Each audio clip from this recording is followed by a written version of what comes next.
Unsurprisingly, Canelo Alvarez at the post-fight press conference said that he believes he actually beat Dimitri Bivol, that the judges got it wrong, that they were scoring punches for Bivol which were actually missing or being blocked, etc. However, Canelo's current promoter, at least for his next 2 fights, Eddie Hearn, has publicly stated the exact opposite. He believes that Dimitri Bivol was the rightful winner.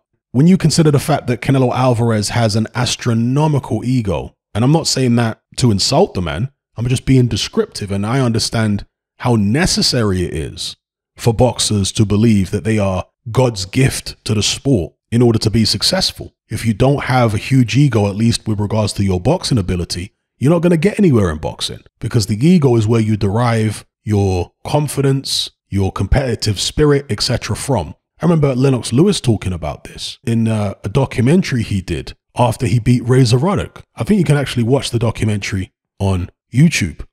And he was talking in one particular part of the documentary about ego. And he said, yeah, you got to have a big ego to be successful in boxing. He said, whatever I do, even if I'm playing video games or if I'm doing hill sprints with Courtney Shand, you know, and my team, I want to win at everything. Again, the competitive spirit. Now, I've mentioned this before. Some fighters are cognizant of the fact that if they express their ego fully, it may come across as vulgar to the public and therefore turn people against them. So what they do is they basically hide it. They might express it in their own heads, or they might express it in the gym to people they know behind the scenes, but publicly they keep a lid on the ego because they may realize that it's unpalatable to a lot of members of the public. Okay, so they'll do all the nice guy thing. But, and they may be nice guys in other aspects of their lives, but with regards to boxing, they have tremendous egos. Now with Canelo Alvarez, will his ego be able to take his promoter? Remember, this is a guy in Eddie Hearn who Canelo has spoken extremely highly of, who Canelo has said is the best promoter in the world easily, bar none. Will Canelo's ego be able to take Hearn not backing him up, not agreeing and having his back that the judges got the decision wrong? Will Canelo be able to take that? Because if his ego can't take that, then this next 2 fights potentially could be the last time that Eddie Hearn works, the last time that Canelo Alvarez chooses to work with Eddie Hearn, potentially. Okay, we'll see what happens. Now, there's another thing here, and that is the fact that Canelo believes he won the fight, believes the judges got it wrong, and therefore he may be questioning Eddie Hearn's clout in American boxing, because Hearn was already unable to secure Canelo the undisputed fight with Caleb Plant. Canelo had to go over and sign a deal, 1-fight deal, with PBC and Fox to get that fight done. Eddie Hearn wasn't able to deliver it because of the fact that the boxing establishment in America hates Hearn so much. So he's already seen the limitations of Hearn to some extent in America based upon that Caleb Plant undisputed situation. Well, here, again, Canelo believes he won the fight. Maybe he's looking at Eddie Hearn and saying, you can't get me fair judges. You can't get me judges that are going to see things my way. Do I really want to be with you? Do you know what I mean? This is how Canelo might be seeing it, because as we know, Canelo has enjoyed fantastic levels of favoritism from boxing officials for many, many years. He has had numerous fights, which many members of the public believe he actually lost. Even against Floyd Mayweather, where he officially had his first loss, one of the judges gave it a draw to Canelo, okay? But there are other fights against Austin Trout, Erislandy Lara, some say Miguel Cotto, certainly the 2 Golovkin fights, where many people believe Canelo should have lost. But in Canelo's mind, I'm sure he believes he legitimately won all those fights. So all these close fights that Canelo has had, where, again, as an insufferable optimist, he's focusing on the things that he did in the fight. He's not focusing on the successes his opponents had. He's focusing on the successes that he had. So even against Lara, he was thinking, well, I landed the cleaner shots. He might have been moving and throwing more punches and all that, but I landed cleaner, so I deserve to win. Same against Golovkin, same against Trout, you know, etc., etc.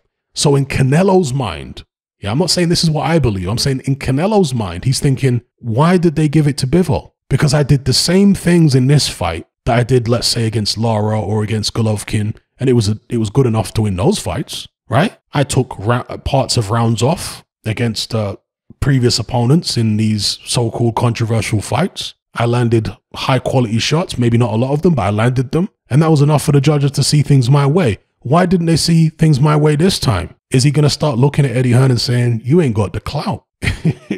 in this market to actually get me judges that are going to see things my way. So yeah, I do wonder about what happens with the Canelo Hearn relationship moving forward. Now, with regards to Hearn's relationship with Bivol, it's unclear to me exactly the extent of it, because we know that Matchroom promote, or at least co-promote, Dimitri Bivol up until this point. And I watched an interview that Eddie Hearn did with Umar post-fight, and Umar asked him about Dimitri Bivol and his contract, and Hearn said, "We've got Bivol for the rematch, and then beyond with World of Boxing." Well, what does he mean by beyond with World of Boxing? Does he mean that it's a co-promotional deal for multiple fights with Matchroom and World of Boxing beyond the rematch? Or does he mean that Matchroom promote Bivol for the rematch and then World of Boxing only promote Bivol beyond that? We need some clarification, or at least I would like some clarification. So anybody that has access to Eddie Hearn, please get him to clarify exactly what the nature is of his relationship with Bivol, and how many fights Matchroom specifically, not World of Boxing, Matchroom, how many fights they're going to have Bivol for.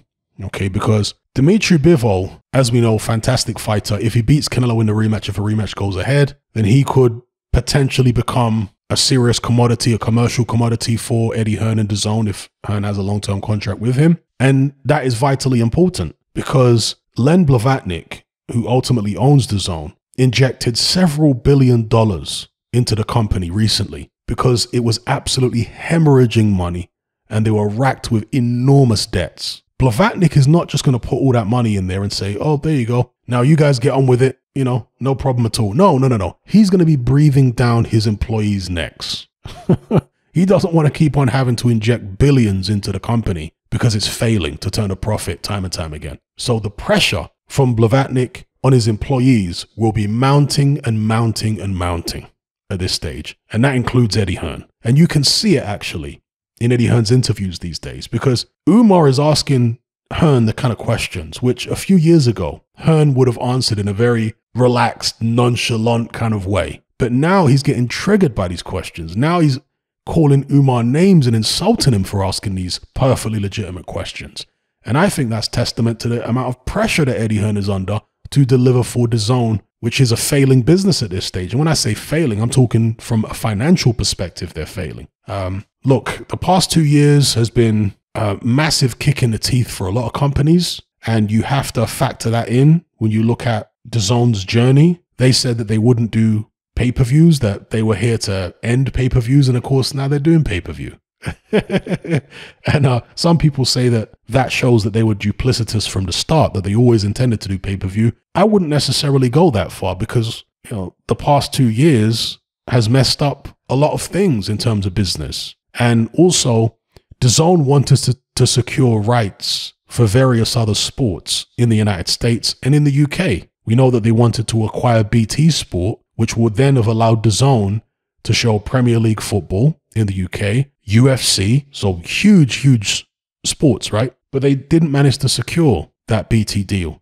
So that's a huge issue for DAZN. And in the United States, I'm not aware of them being able to secure the major sports over there either. So a lot of what DAZN hoped to do, i.e. become the Netflix of sport, rested on them having all these other sports. To only have boxing, or for boxing to be their main sport, is problematic for sure, because that then puts them in the same bracket as Box Nation in the UK. Of course, they got a lot more money behind them than Box Nation, but ultimately they're going to have the same types of problems that Box Nation had if they can't bring other sports onto their platform, other major sports onto their platform.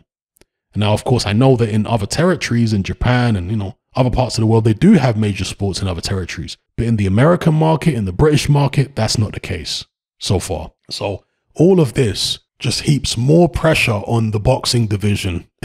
and Eddie Hearn, of course, is the main guy in the boxing division as far as promotion. Now, they do have Oscar de la Hoya and they work with a couple other promoters, but Eddie Hearn is the main guy. So he needs to come up with the talent. He needs to come up with the stars. He needs to come up with the numbers. And from what I can see, it's looking shaky for him. If Canelo isn't going to commit to a long-term deal, we don't know what's going on with Bivol. Who's Eddie Hearn got really in the States? If Canelo goes elsewhere and Bivol is potentially going elsewhere, who's he got? There's nobody. And in the UK, he's losing his grip. The UK has always been Eddie Hearn's stronghold, but his competition have closed the gap dramatically over the past couple years. And I know people are saying that it was a big mistake for Eddie Hearn to leave Sky and join DAZN. Hindsight is 2020. If DAZN had acquired BT Sport, then it would be looking like a great move by Eddie Hearn, because then DAZN would have UFC and Premier League football, and it would grow massively, and then all of a sudden it would look like a master stroke. You have to take risks in business, and the risks aren't always going to pay off. Sometimes you're going to end up with egg on your face. That's life. It is what it is. But the position Eddie Hearn's in right now doesn't look as promising as the position he was in a few years ago. Let's just put it that way. And in boxing, ultimately, regardless how good a promoter you are, so much of your success rests on the talent you have. Does Eddie Hearn have talent which is head and shoulders above the other promoters? He doesn't. Again, this is problematic. In the UK, he's resting a lot of his hopes on Conor Benn. Ben is a good fighter, but the problem is he is in an absolute beast of a division, full of monsters. It's Terence Crawford. I mean, they got multiple pound for pound guys in one division. Terence Crawford, Errol Spence, Jerome Ennis, Ortiz. You know, if Conor Benn was in a weak division, then maybe you could say that he looks more promising for Eddie Hearn. But because he's in such a strong division, it's like, oh dear, I wouldn't pin too many hopes on Conor Benn reversing the situation for your Eddie Hearn, you know, because Ben has got his work cut out in the 147-pound division, to say the least. So anyway, I don't feel sorry for Eddie Hearn. At the end of the day, this is just entertainment, talking about boxing politics and the ins and outs and the ebb and flow and the different cycles. For a few years, one promoter's on top, then he goes down and the other one's on top. Eddie Hearn is a millionaire. He's got a great life. He's achieved tremendous things. And professionally, of course, he wants to win, but ultimately, he's winning in life. So I don't feel sorry for Eddie. There's nothing to feel sorry for. He's got a great life. Okay? So this is not me preying on Hearn's downfall or anything like this. It's just me making some observations about boxing politics and the ebbs and flows and the swings and roundabouts, the peaks and troughs with regards to the success of different fighters, and in this case, different promoters. And it appears at this stage as though Eddie Hearn is on the decline, that he's peaked and now he's going into a trough. Perhaps he'll recover from that trough at some stage and peak again. Maybe it will be higher than his first peak. But at this stage, everything seems to be going downhill for Eddie Hearn. One area where Eddie Hearn has been lacking is he has put his eggs in the wrong basket a few times, and everyone's going to make mistakes. Every promoter will make mistakes. It's not like Frank Warren and Bob Arum and Al Heyman and everybody else hasn't made mistakes. They all make mistakes. But I think with Hearn, he needs to improve his talent spotting ability. And when I say talent spotting ability, it's not just the ability to spot a talented young guy who's turning over from the amateurs, but when they're pros, when you're looking around at other fighters who are out of contract, knowing which ones to say, okay, I need to go for this guy, you know, over somebody else. And the classic example, of course, is Tyson Fury. He wishes he'd signed Tyson Fury. Now he didn't. Sure, he says he doesn't regret it, but come on, you'd have to regret it. Anyway, I'll leave it there. Let me know what you guys think in the comments below. I'll catch you guys in the next video. I'm out.